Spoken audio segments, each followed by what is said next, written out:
loss of life, the 20-year-old Mr. Johnson. Was certainly saddened to wake up and to read that news. You know, as a mayor, I know firsthand the importance of making sure our streets are safe.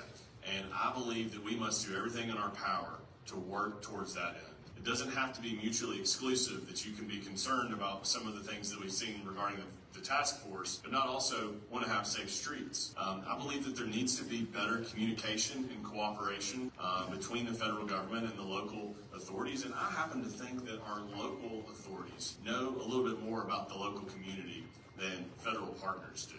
So we need to make sure that we're properly informing our law enforcement communities. As a mayor, I've worked hard to make sure that we have the proper training for our police department and that they have the resources necessary. Because here's the bottom line. Our law enforcement communities are trained on how to be law enforcement officers. They know about de-escalation procedures and how to keep our communities safe, not the kind of training that our National Guard has received. So I think it's important that we put the resources into our local law enforcement agencies so that they can do their job of making sure that the streets in Memphis and all across our congressional district are safe. When I think about the task force, yes, crime is down. However, crime was already trending down in our city before they came. The presence of military will not be armed, and to end up with somebody that is passed over the weekend because they were killed. And while we wait for that information, let's not just think about what happened this past weekend, but we need to think about what has led us here. Be in a city where there have been humanitarian crises come out of the task force, such as people being scared to come out of their homes to go look for food.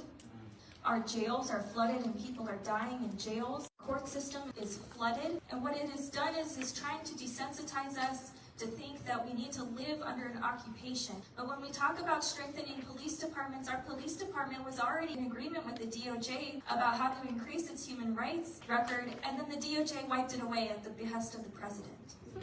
And so we need to invest in our communities, and the resources do not need to go to an overblown police department. They need to go to address the sources of crime, uplifting our communities. Thank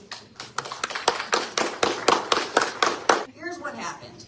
The Trump administration defunded $100 million from the crime prevention legislation. Then they sent in the Safe Task Force. So a lot of things that were already working, legislation like the Violence Against Women Act, Victims Crime Act, they were already working, and a lot of local agencies lost their funding, like 901 HEALS. They then sent in the Safe Task Force and spent, almost twice as much just to put people in jail. That didn't solve any issues. As Carrie said, crime was already going down, and all it did was spend a bunch of money and didn't fix anything that as soon as they leave, the same issues are going to happen again. The studies have been done. We need to invest in neighborhoods and help people with education and jobs, and crime will naturally go down. They just wasted a whole bunch of your money.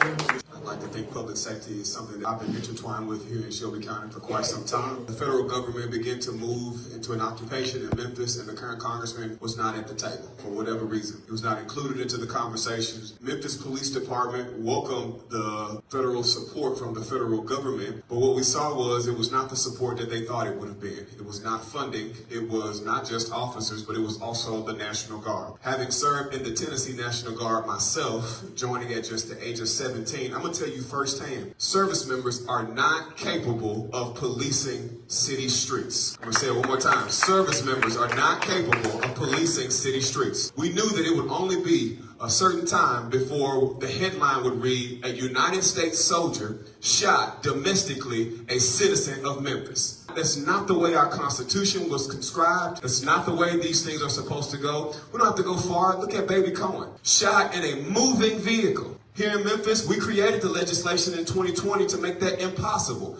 It will be against policy for them to do that in Memphis with the 8 can't wait. So I'm about proactive leadership, not just responding to these issues, but creating federal barriers to keep these things from happening, because we've been oppressed by the police department for far too long. Memphis is predominantly African American, and we can police our own streets by making investments into our community instead of policing us.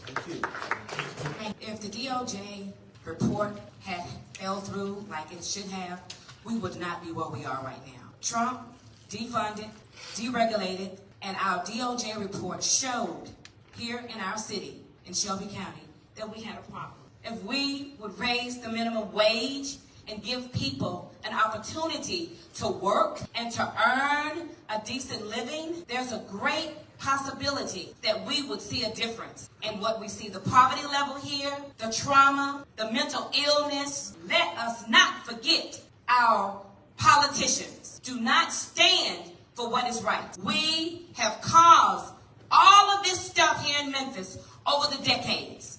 The police need some type of psychological therapy on staff. Many years ago, Memphis Police Department had that, a psychiatrist. They had someone that they could go talk to. The de-escalation, we have not seen any form of de-escalation. And most of the people that are getting killed here in Memphis look like me, that are being killed by people that look like me. All right, thank you. Mr. Hill.